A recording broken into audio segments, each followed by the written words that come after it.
para quem não me conhece, para os que me conhecem e para o seu Clóvis, que sempre está arriscando me convidar de novo. Muito obrigada, viu?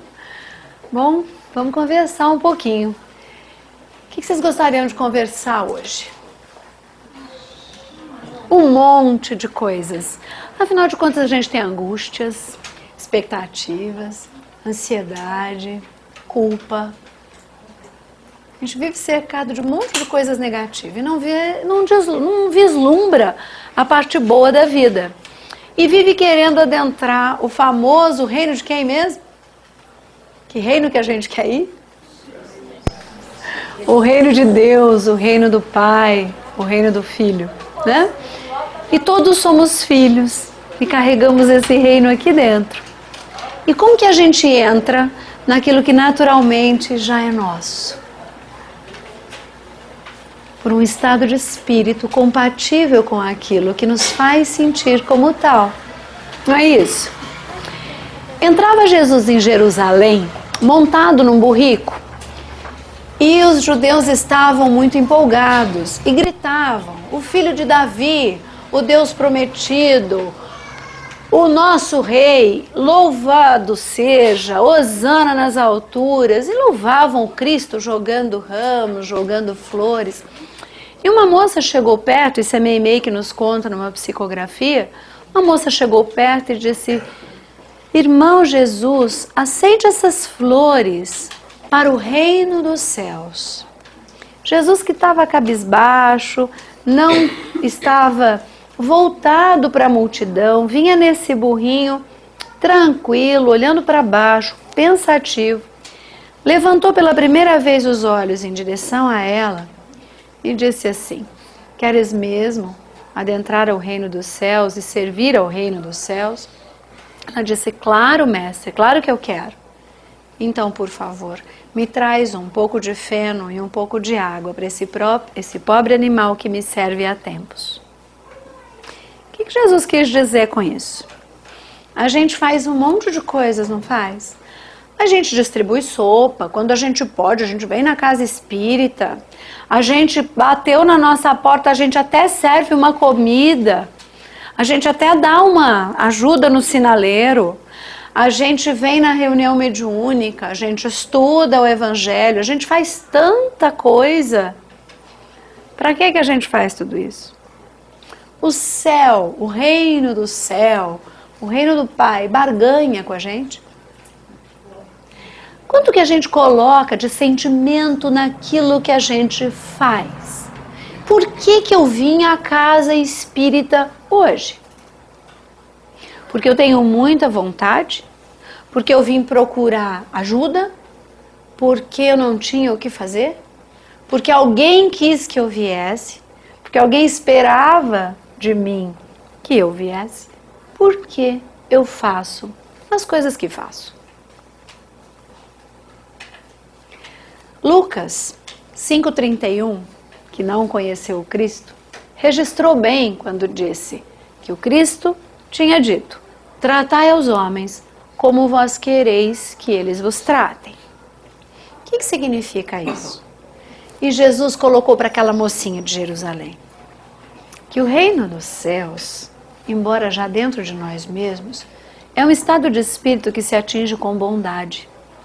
É um estado de espírito que se atinge com paciência, com humildade, com autoconhecimento. Vixe, Maria, vamos parar por aí, porque a gente não vai chegar lá tão cedo.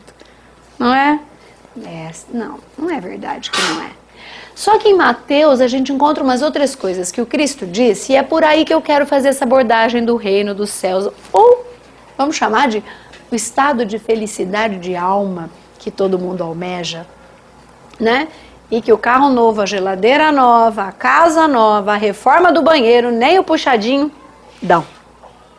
Porque a hora que passa a empolgação, o estado de espírito volta.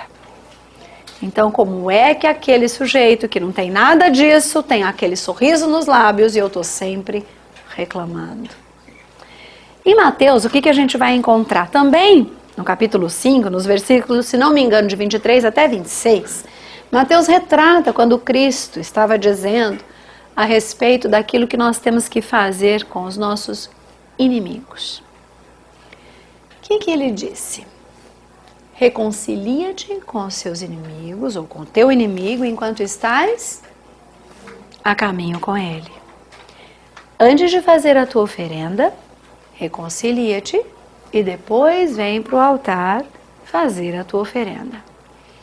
Bom, isso nos remete ao primeiro mandamento e o segundo como consequência. Quais são?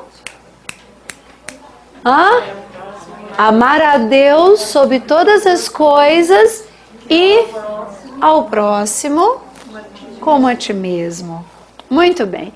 Bom, se Mateus deixa muito claro esses dizeres do Cristo, e a gente sabe que o primeiro mandamento manda, entre aspas, a gente ter esse tipo de conduta mental, de saber o papel do Pai nas nossas vidas e como que nós conseguimos chegar nisso através do amor incondicional, eu pergunto para vocês, a gente ama alguém? Ama? Ama. Da forma que o Cristo pediu? Qual seria o amor mais próximo desse amor que o Cristo falou por sobre a terra? O amor incondicional. Ah, é?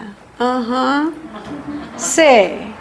Se o filho não seguir as regrinhas, se o filho decepcionar, se ele for um assassino, um presidiário, um estuprador, um drogadito, se a menina decepcionar, for, entre aspas, uma pessoa sem muito caráter, sem muita conduta, se for bocuda, respondona, maledicente, desobediente, indisciplinada, relaxada,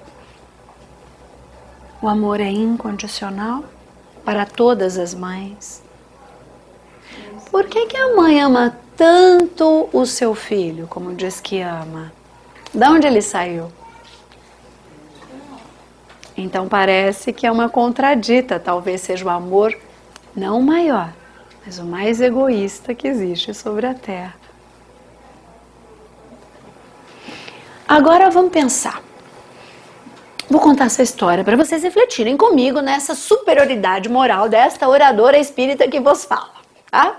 Eu estava com a minha filha, eu tenho uma filha de 20 anos, vai fazer 20 anos agora, e estava chovendo. Não sei se vocês se lembram, uns 2 meses atrás, estava chovendo toda sexta-feira. São Pedro acho que resolveu abrir a torneirinha, como dizia minha avó, às sextas-feiras. Estava toda sexta-feira à tarde chovendo. Minha filha chegou de São Paulo, da faculdade, veio passar o final de semana em casa. E aí nós fomos até o shopping, porque precisávamos comprar umas coisas para ela levar. E eu saí um pouco mais cedo do hospital e fui para lá com ela. Muito bem, estava chovendo muito. E eu peguei a sombrinha, nós duas equilibradinhas debaixo da sombrinha, né? E fomos adentrar numa determinada loja. Quando eu entro na loja, eu disse, bom, filha, fica aqui um pouquinho que eu vou tentar um saquinho plástico para essa sombrinha, porque olha como é que tá isso, alguém vai escorregar, o piso é liso, né? Vai escorregar, olha que superioridade. Pensando no próximo, alguém podia escorregar, um idoso, uma mulher grávida, uma criança, qualquer elemento. Muito bem. Cheguei na moça que estava ao lado da loja e disse assim, olha a superioridade moral. Por gentileza, você pode me dar um saquinho plástico? Eu queria colocar minha sombrinha, porque ela já está fazendo assim para mim. Porque eu tenho medo, tá muito molhada e alguém pode escorregar, né? A moça, calmamente, com toda aquela paciência que lhe deve ser peculiar. A senhora comprou aqui? Não comprei aqui. Eu só queria o saquinho para proteger a minha sombrinha, por causa do risco das pessoas pisarem. Eu sei que o pessoal está entrando aí, mas... A senhora não comprou aqui? Não tem saquinho, minha filha. O que é? Tá pensando que aqui tem saquinho sobrando? A senhora não comprou na loja? Não tem saquinho.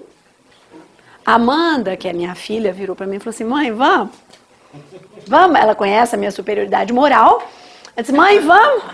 Né?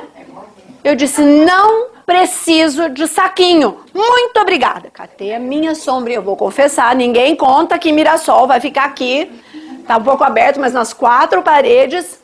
Eu não tive dúvida. saí chacoalhando a minha sombrinha. A Amanda olhou pra mim, mãe, quando ela falou, mãe, ela veio com aquela bronca, né? Falei, nossa, que feio. Onde é que estava a superioridade moral? A paciência, a resignação, a bondade, a tolerância, a benevolência, a compaixão, a indulgência. Devia ter me colocado no lugar da moça. A moça devia estar estressada. Umas 300 pessoas já devem ter tido assim, a brilhante ideia de tê-la incomodado, enfim. Cadê? Aí eu fiquei pensando, acabei de arrumar uma desavença, né? À toa. Podia ter falado para ela, tudo bem, se você não tem, eu vou bater ela aqui fora e dá tudo certo, né? Batia no tapete, fazer alguma coisa, não, mas a superioridade moral bateu mais forte, né? E aí eu pergunto, a gente consegue ficar sem desavença? Como é que tá lá em casa? Onde a paciência prepondera, a benevolência reina. Né? Olha lá, todo mundo falando, é verdade, né? Mas a gente está procurando algo em outro lugar. A gente acha que o reino dos céus está dentro da casa espírita, na comunicação dos espíritos, como se eles tivessem uma varinha mágica. Jesus alguma vez falou assim, vem aqui, benzinho, vou te carregar no colo. Ele disse, olha, dá a sua cruzinha aí pra mim, vou carregar pra você. Não bate não, vou abrir automaticamente a porta, tem controle remoto. Não, muito pelo contrário. É um esforço pessoal. Então a gente não consegue nem cumprir o primeiro dos mandamentos. Mas por quê? Provavelmente porque a gente tem dificuldades inerentes e características pessoais nossas. Uma das coisas que faz com que a gente sempre, ou pelo menos frequentemente, arrume desavenças e de forma incoerente, né? Obviamente não vamos então adentrar esse reino ou realmente sentir isso que tanto nos faz falta e que às vezes precisamos galgar encarnações a fio sem conseguirmos ou até conseguirmos, né? O que a gente tem que fazer? O que a gente não faz naturalmente quando acontece alguma coisa desse tipo? Quando o esposo de alguma forma nos ofende, a esposa de alguma forma nos desprestigia, um filho, esses são os próximos, bem próximos, um colega de trabalho nos desafia a nossa inteligência emocional, um parente difícil, até um assistido da casa espírita que deveria estar tão grato e acaba fazendo assim, tá rindo? Né? Quantos parentes, conhecidos e amigos estão naqueles assistidos e nós não os reconhecemos. Né? E aí o que a gente não faz frequentemente e deveríamos fazer? E por falta dessa característica acabamos confundindo-nos diante dessa premissa de amar ao próximo. Quem que disse alguma coisa? Por favor, mais alto. Nós não perdoamos. Nós não perdoamos. E o que é perdoar? Bonito falar, perdoei você. Está me devendo essa pro resto da sua vida. Tá bom, vai, vou passar uma borracha por sobre isso, vou esquecer o que você me fez. Aí lá na esquina, fulano bate o carro, tá vendo? A vida é justa. A justiça divina tarda, mas não falha. Ah, com certeza, foi tudo perdoado. O que é o perdão? E quando nós nos vemos incompetentes diante de uma determinada competição, nós acreditamos que a justiça divina é vingadora. Descemos num nível baixíssimo, tudo o que aprendemos, colocamos por terra uma série de conceitos espíritas na tentativa que o céu nos vingue. Até por covardia de acertarmos a nossa situação. Que feio! Mas ninguém faz. Como diz o Alcântara, só lá no norte do Paraná. Né? Mas o que é perdoar? Alguém tem alguma sugestão? Já que a gente precisa perdoar, a gente precisa saber o que é isso, né? Eu acho muito interessante quando se fala em reforma íntima. O que é isso? Onde está a bula da reforma íntima? O que é perdoar? O que é perdoar? Por favor, eu gostaria que alguém falasse rapidinho, de alguma forma, o que é perdoar? Não sabe. Então, mas você ama incondicionalmente, você já automaticamente não se sente ofendido. Você ama incondicionalmente. Mas e quando você não ama incondicionalmente? Aconteceu uma coisa que você não tem esse amor. Aconteceu uma coisa no seu dia a dia. Alguém foi lá e pisou naquele calo. Né? E aí? O que é perdoar? Perdoar é compreender a pessoa e tolerar o que ela falou com paciência, com amor, com carinho. E depois disso? Fazê-la ver que está errada. Nessa parte a gente já se coloca. Eu entendi. Então vai. Não é explicar para ela que ela está errada. É a gente, nós, perdoar e sentir que ela fez errado e com todo o amor, todo o carinho, perdoar aquilo. Todas as vezes que nós entramos numa desavença, por pior que seja ela, que seja uma briga de bar, que não tem coisa mais difícil, né, da gente entender como que acontecem essas coisas, uma briga de bar. Fácil de entender do ponto de vista espiritual. Claro, claro.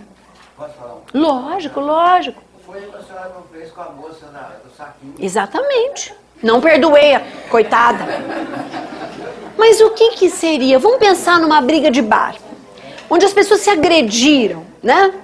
O que acontece ali? Lógico, o grande problema é que quando nós falamos em perdão, nós falamos que somos os ofendidos. Que nós temos que compreender, que nós temos que aceitar, ter paciência e tolerância. Concordo. Mas cada um, até os que se envolvem numa briga de bar, tem um mote, tem um motivo pessoal, uma visão de vida, uma lente, uma forma de ver o mundo, uma perspectiva diferente da sua. Eu usei isso na palestra passada, quando eu falei para vocês, me dá o teu óculos. Não vou conseguir ver com a tua lente. O que moveu aquele indivíduo a me ofender, a fazer qualquer coisa que eu me sinta injustiçado e eu tenha necessidade de perdoar, tem um motivo, seja lá qual for. Mobilizei naquele indivíduo alguma coisa que eu não tenho controle.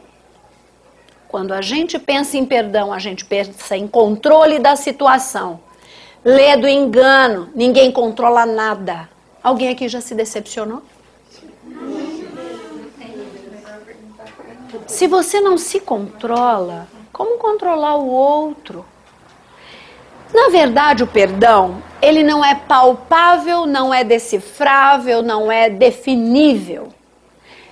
Existe uma teoria na psicologia que eu gosto porque parece ser simpático, que não ensina o que é o perdão, mas ensina assim: quando você conseguir lembrar daquele fato e a emoção do fato não vier, você perdoou.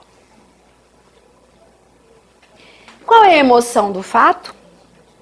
Ai, que raiva quando eu lembro que eu devia ter batido na cara dele e não bati, né? Ou então, não, perdoei sim. Nossa, mas eu não posso nem lembrar, aquilo foi tão difícil, até hoje. Eu não consigo me livrar da emoção do fato. Tem pessoas que definem o perdão como esquecimento. Quem que consegue esquecer uma ofensa? Isso não existe. Nós esquecemos uma alegria frequentemente, mas uma ofensa é muito difícil. Agora, se eu lembrar daquele fato e dizer, puxa, que pena, né? Nós nos envolvemos naquilo, foi tão difícil naquela época, a gente podia retomar. E o meu humor, o meu coração continua no mesmo nível de batimento, aquilo realmente passou, foi perdoado. Não está mais sendo sentido, sendo elaborado e nem com necessidade de ser vingado. Então não é só isso. A gente, além de não perdoar, a gente não é indulgente. O que é indulgência? Se colocar no lugar do outro.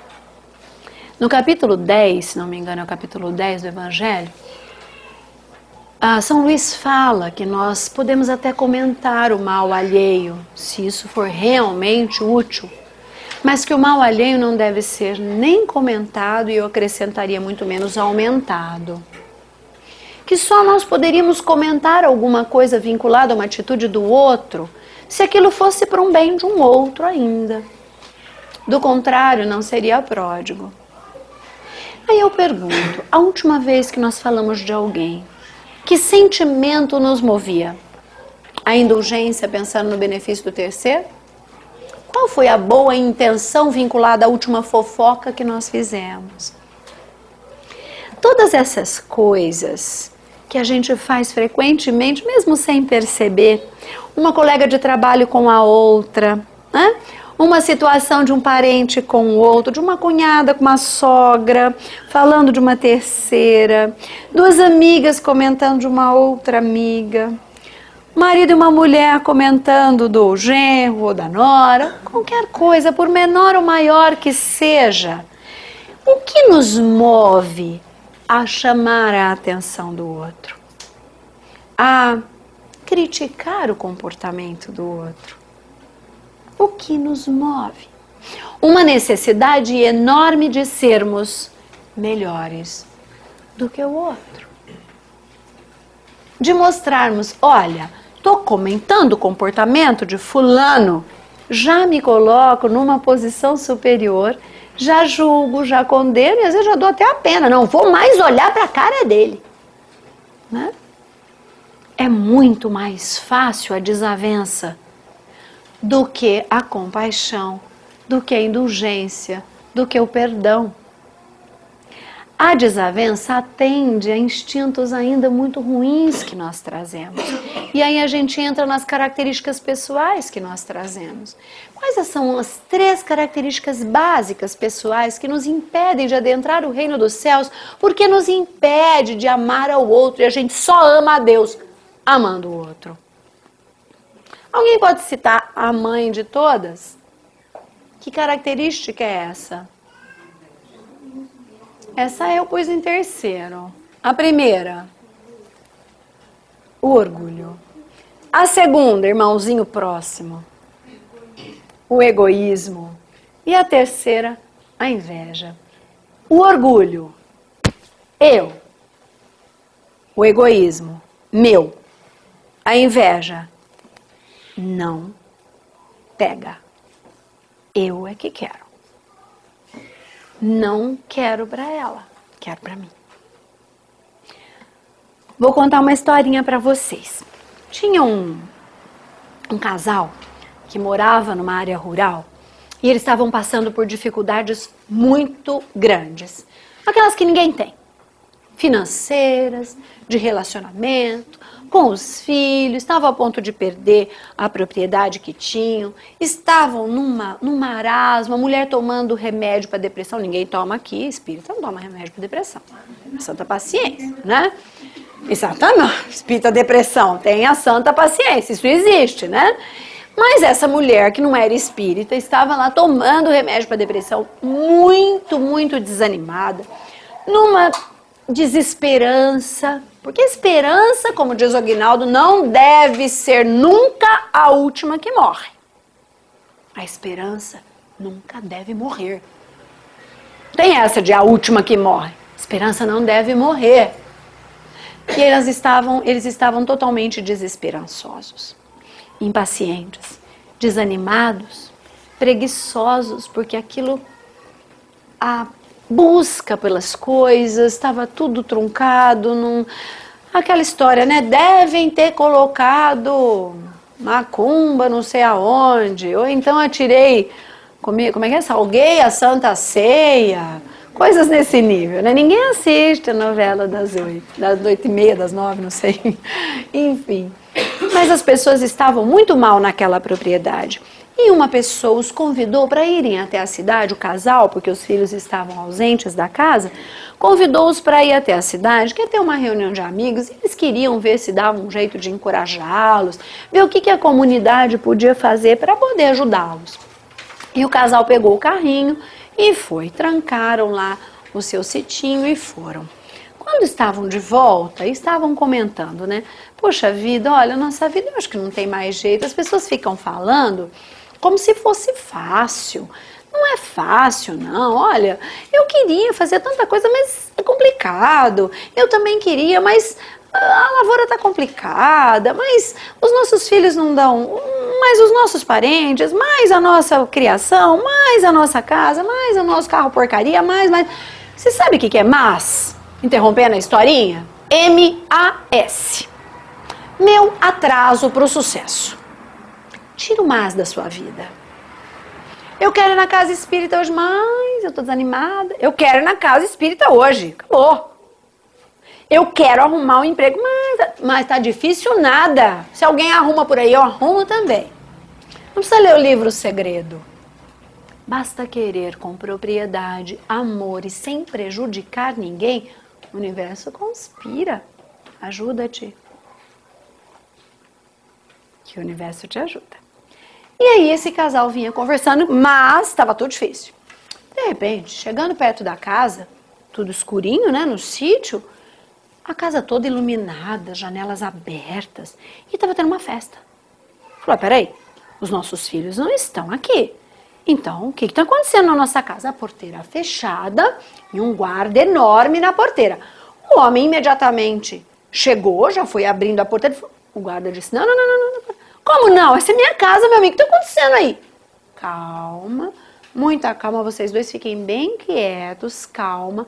E a mulher curiosa, o homem, mas o que é isso? O que está acontecendo aí? Meus filhos não chegaram. Como a minha casa está toda enfeitada, toda arrumada, essas luzes, essa música alta. O que aquela mulher lá parece uma louca? Tá pulando, fazendo cama elástica? Tá se exibindo? O porteiro olhou e falou assim, aquela lá, Dona Preguiça. A Dona Preguiça. Ué, como é que ela tá assim? Está sendo servida por aquele sujeito lá? O que ele leva naquela bandeja que todo mundo está pegando as coisas? São coisas da minha casa? A senhora fique calma, aquele é o senhor egoísmo. Seu egoísmo? É, o senhor egoísmo, está distribuindo as coisas aí na festa. O senhor deve estar de piada comigo. E aquela mulher que fala, não para de falar nem um minuto. É a Dona Paciência. Dona Paciência, daquele jeito?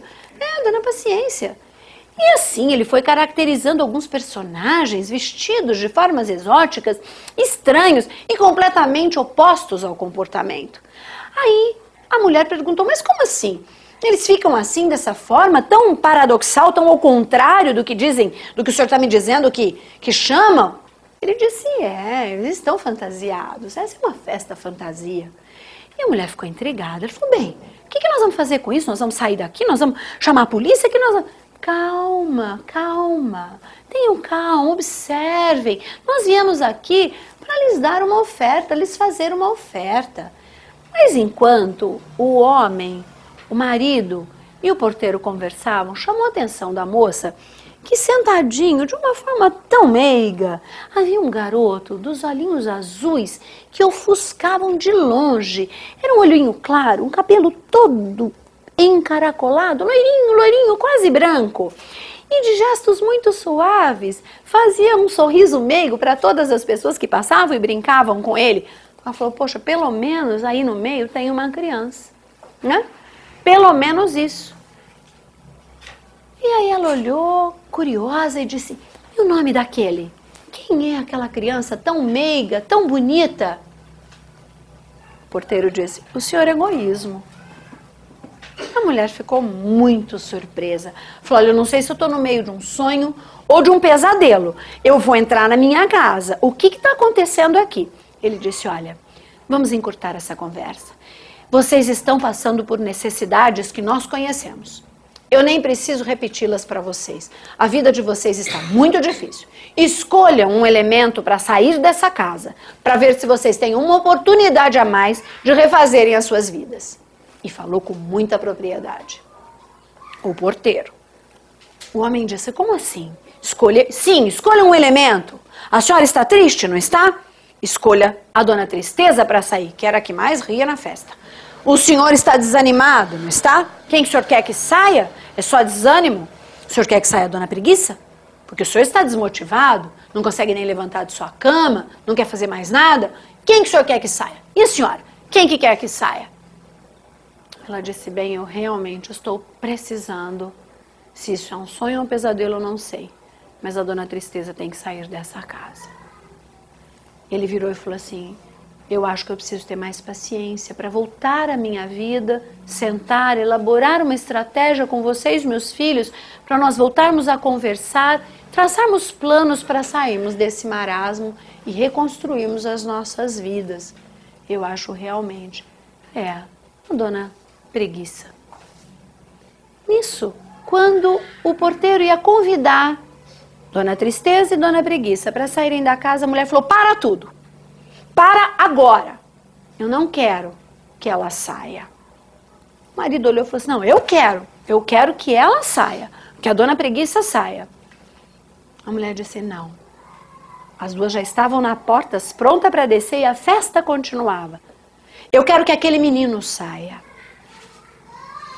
Imediatamente, olha que ela disse isso, o menino se transformou num homem enorme, de 2 metros, altivo, que sem olhar para trás e com uma cara enfurecida, desceu fortemente os degraus da varanda e foi-se embora.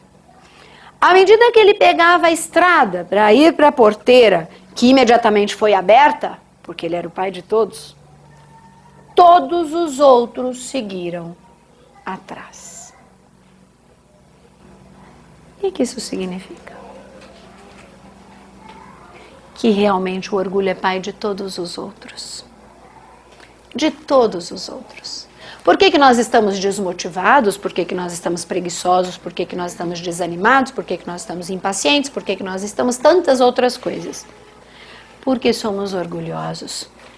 Porque temos as nossas expectativas não correspondidas. Porque achamos que o outro não é decepcionável. Quando a gente não decepciona ninguém. Né? Será que tem alguém que a gente consegue lembrar agora que teve uma decepção com a gente? Ficou fácil de lembrar? Quantas pessoas nós somos capazes de lembrar agora que nós decepcionamos ou que nos decepcionaram? Certamente existem as pessoas que se decepcionaram conosco. Porque nós somos decepcionáveis. Então o outro também é. E nós não lhe damos o direito de nos decepcionar. Fulano me decepcionou muito. Talvez você a ele também. E aí a gente começa a dizer, bom, e o que a gente pode fazer para mudar isso? A gente quer conhecer o reino dos céus, que é um estado de alma que Jesus já disse, porque essa felicidade almejada não é desse mundo, porque não é daqui. Não está centrada aqui num planeta ainda de expiação e provas. Tem que se galgar outros espaços mentais, espirituais, emocionais, como queiram, que fazem com que a gente se sinta nesse reino dos céus. Amando o próximo. E só aí sendo capaz de amar a Deus. Então, o que fazer para começar? Tudo isso que a gente falou perpassa por um problema que nós temos. Dificuldade de conversar. Dificuldade de nos comunicar. A gente tinha que fazer pelo menos isso. Aprendemos a nos comunicar. E falar não é o único jeito de comunicar. Quando eu fiz aquele gesto com a sombrinha, eu não falei nada. Meu gesto disse tudo. Tudo de ruim, né? Mas disse tudo. Quando nós olhamos, quando nós não conversamos, nós só olhamos, nós subliminamos, na verdade. As subliminares são dificílimas. Quem são os antigos que diziam assim, bastava um olhar do meu pai. Aquele olhar era uns tapas no bumbum. Aquele olhar era um olhar severo. É um olhar do tipo, estou decepcionadíssimo com você. Era um olhar de baixar a autoestima.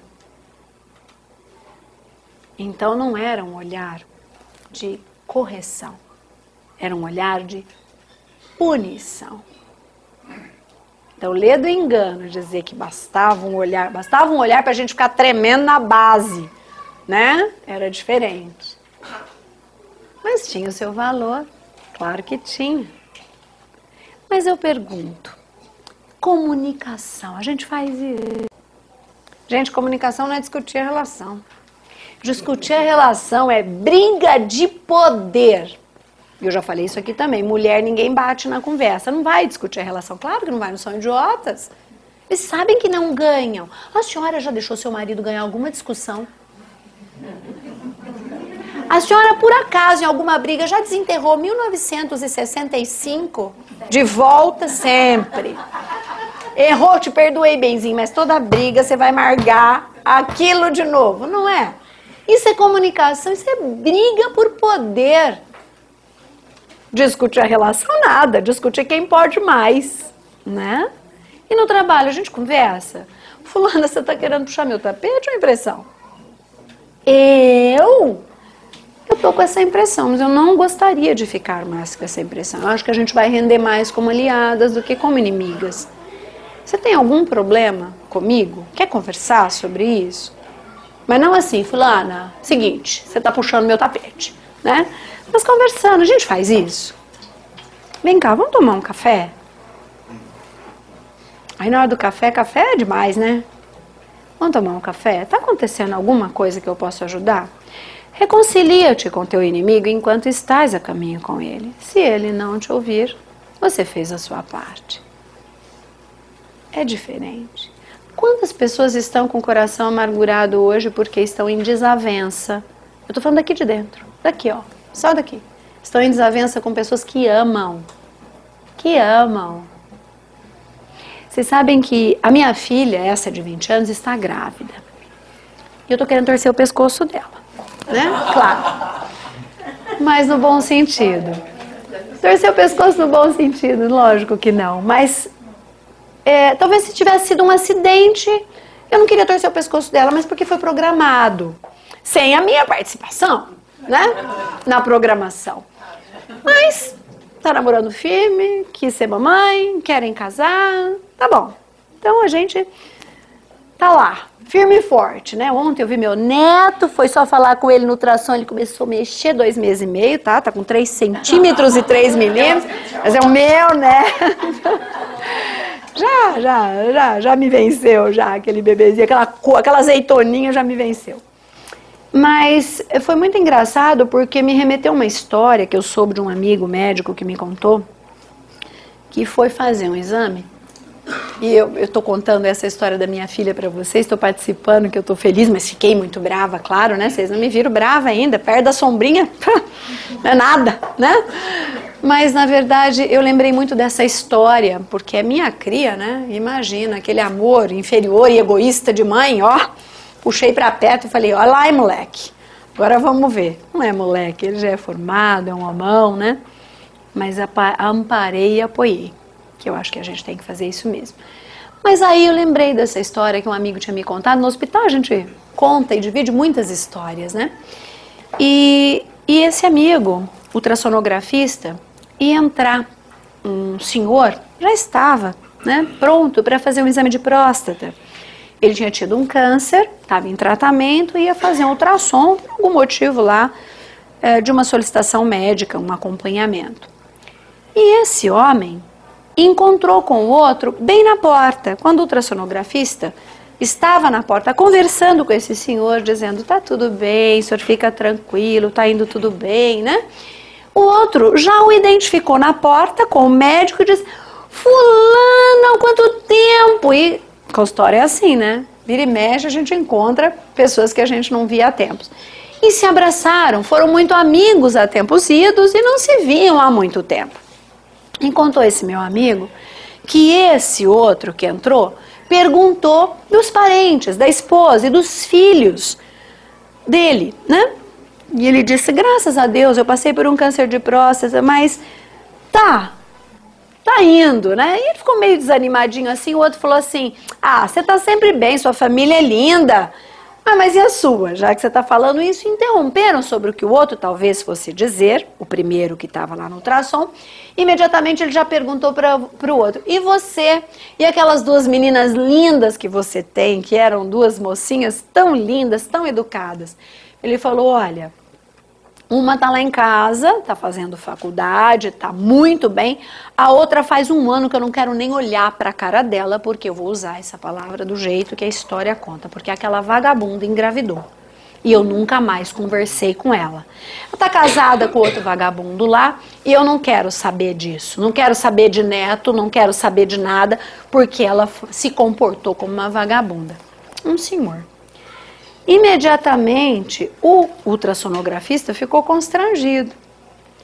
O outro amigo dele, que tinha falado, tá indo, começou a chorar. Compulsivamente. E o outro não entendeu nada. Ele disse, o que é isso, meu amigo? O que é isso? Volta lá, abraça tua filha, teu neto e o teu genro. Porque eu tô com a minha menina, a minha caçula, que você conheceu, com leucemia mieloide aguda. E a gente não acha doador. Eu vou perder minha filha, que eu tanto amo. Sabe quantas das minhas vidas, ele disse, eu daria por ela, ou por um neto dela? Abaixou a cabeça, falou, não sei mais se terei prazer em te encontrar de novo. E foi embora. O homem começou a chorar. O amigo já tinha se ausentado.